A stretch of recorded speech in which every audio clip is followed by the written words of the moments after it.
All right. First and foremost, I want to start off by saying Barakatha Yahweh, Barakatha Yahweh Shai, Barakatha Yahweh, Barakatha Yahweh Shai, Barakatha Yahweh, Barakatha Yahweh Shai, Call, Halal, Yahweh, Ba'ashem, Yahweh Shai, Ba'ashem, Rakah, Quadash. Double honor to the apostles of GMS, Great Millstone, who rule well and who taught me this truth. And shalom to you sincere Akim out there listening, learning, and pushing this truth. And shalom to the few sincere Akwath that are out there listening and learning as well. With that being said, I'm going to jump straight into this video. I don't want Ratazah. This should be edifying. As usual, I'm going to go into Rakah Quadash. And it's going to be super quick. As you can see, I got a video. This is nothing new, nothing we don't know, nothing we haven't reported on time and time again. But every time I see it, I gotta speak on it because this is a major prophecy that's about to play out into the earth. Okay, major prophecy, and as you can see, it's from Weon. It says paralyzed man uses AI, artificial intelligence, to control his limbs. Latest in the world news, Weon. It says, and you can see the thumbnail, AI brain implant comes to life. I'm not going to play the video. You can go watch it for yourself. I'm going to read the description. And like I said, this is nothing we don't know, nothing we haven't reported on. And, you know, we know they had Elon Musk had the Neuralink, but this is becoming more and more prevalent in the news, more and more of a reality. It's not even a conspiracy or science fiction. It's reality. They are doing it, you know. So hey man, we're close.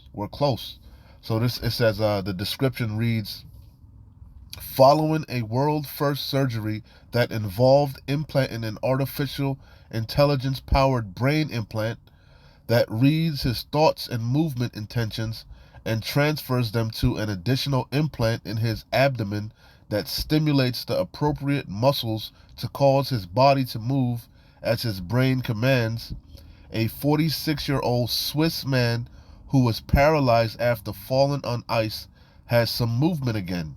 Okay? So, like I said, I just wanted to bring that out because I saw it. We've heard about this before, and it's not going to be long. You already know where I'm going.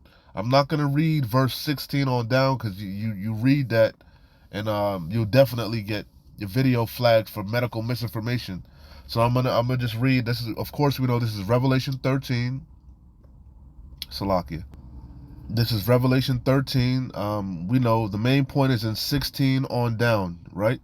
But the main point I wanted to bring out pertaining to that video is verse 14, Revelation 13 and 14. But I'm gonna start at verse 11.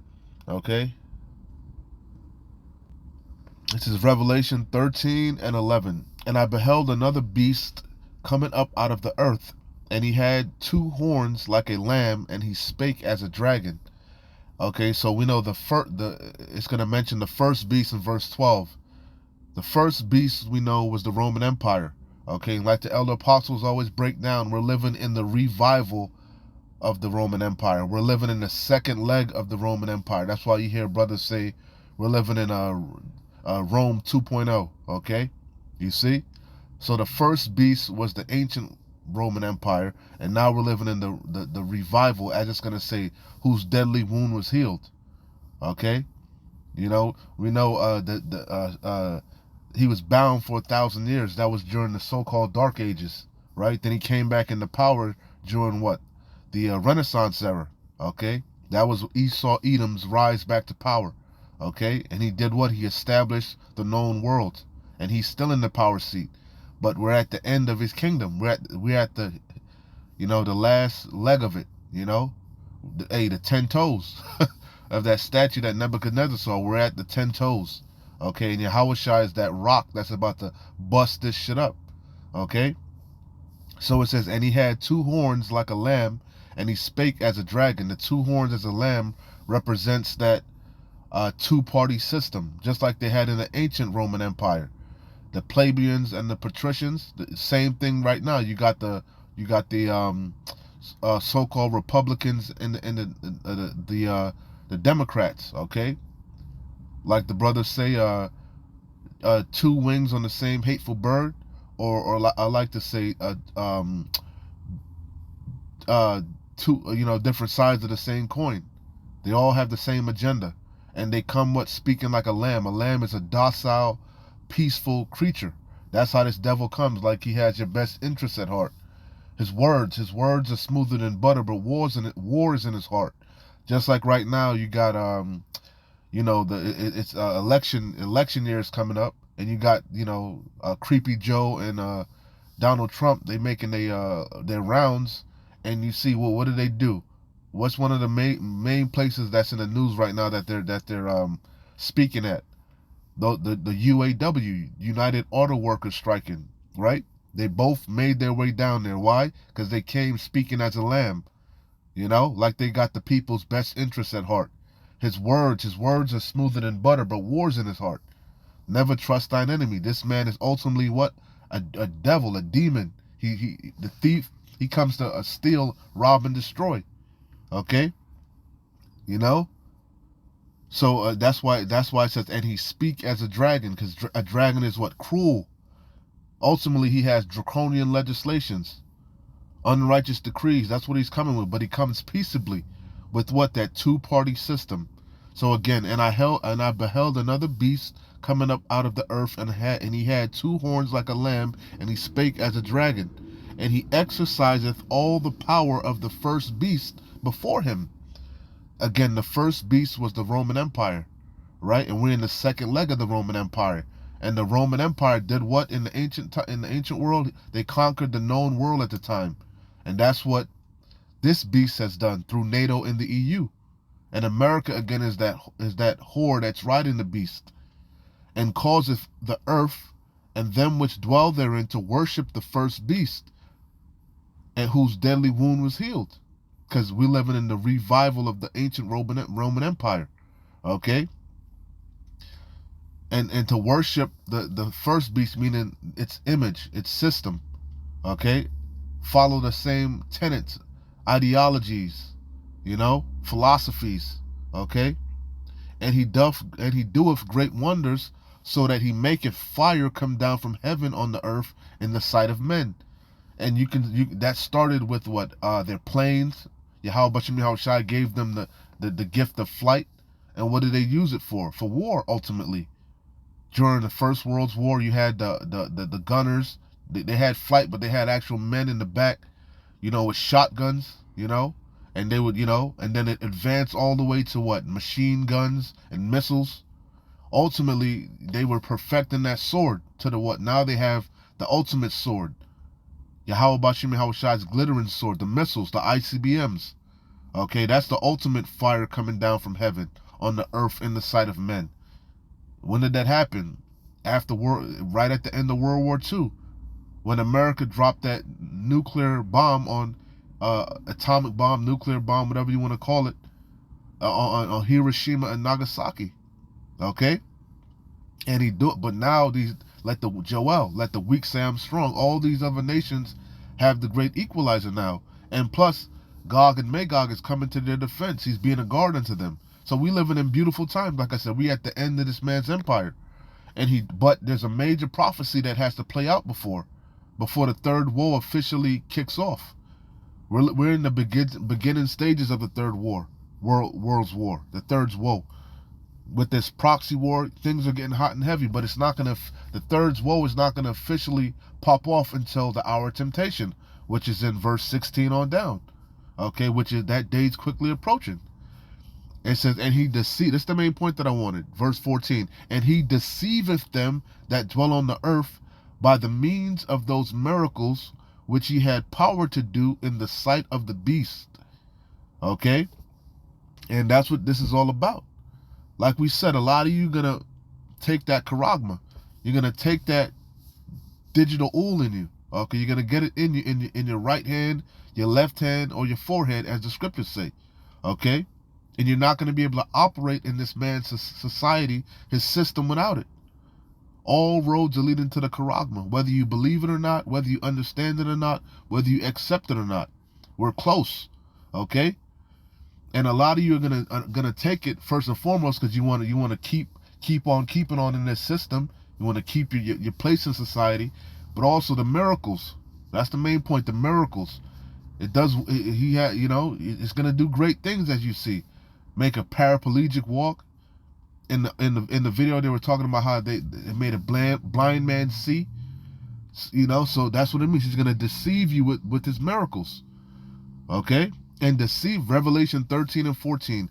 And deceiveth them that dwell on the earth by the means of those miracles which he had power to do in the sight of the beast, saying to them that dwell on the earth that they should make an image to the beast, this system that they're setting up, this new world order, okay?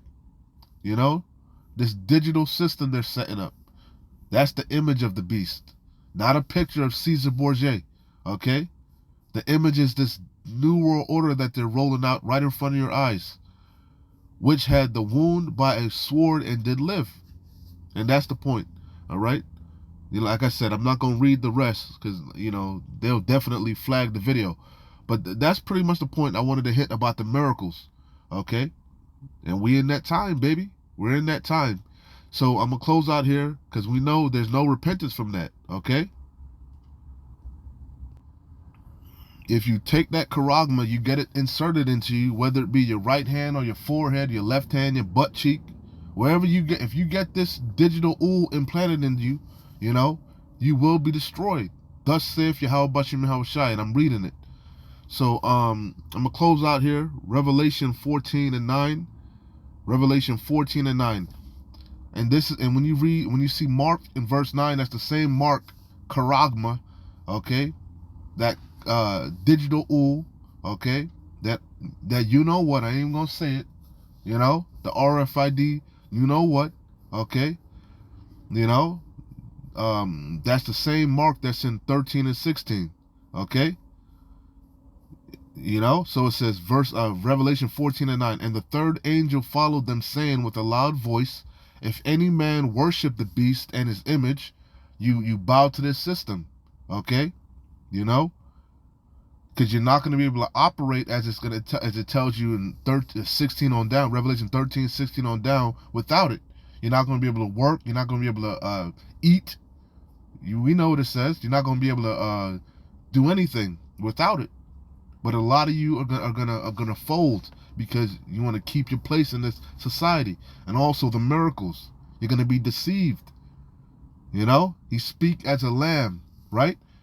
But he's really a dragon. He's really here to destroy you. If any man worship the beast and his image, and receive his mark in his forehead, all right, that's what this is in your head. It's in his mind. It's in your mind, okay?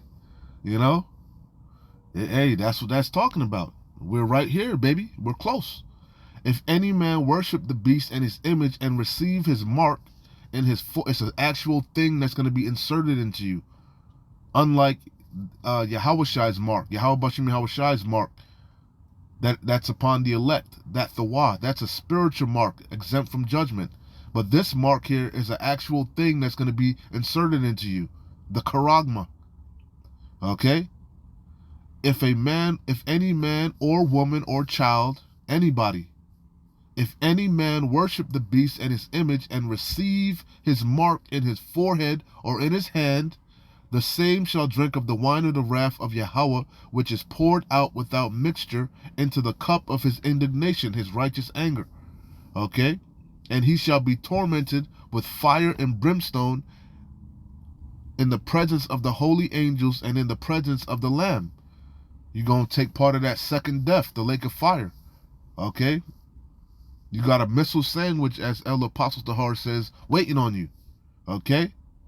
And it's not a joke. It's deadly serious, man. And that day is drawing nigh. That day is drawing nigh. Okay? Each day that passes, man, is becoming more and more of a reality. It's fucking here. It's here. It ain't coming. It's here. Okay? We're just waiting for all hell to break loose so that he can swoop in as a knight in shining armor, order out of chaos, problem, reaction, solution, the Hegelian dialect, and we see it. All these looting and, all this anarchy, lawlessness. What do you think is going to happen? All these layoffs. I saw Epic Games. That's a gaming company. They laying off 16% of their staffs. A lot of layoffs, a lot of fucking protesting. You know, hey, man, we're in them times, man. At the door, Jacob's trouble, the hour of temptation. Our redemption is nigh. The kingdom is nigh. But what? We got to go through it, much tribulation to get there. So, hey, man, keep pushing, keep fighting, keep watching, as well as praying, putting on as the elect, offending less. We're close. Keep fighting the good fight of faith. Shalom. Wa abad babal. Kwam Nesharallah.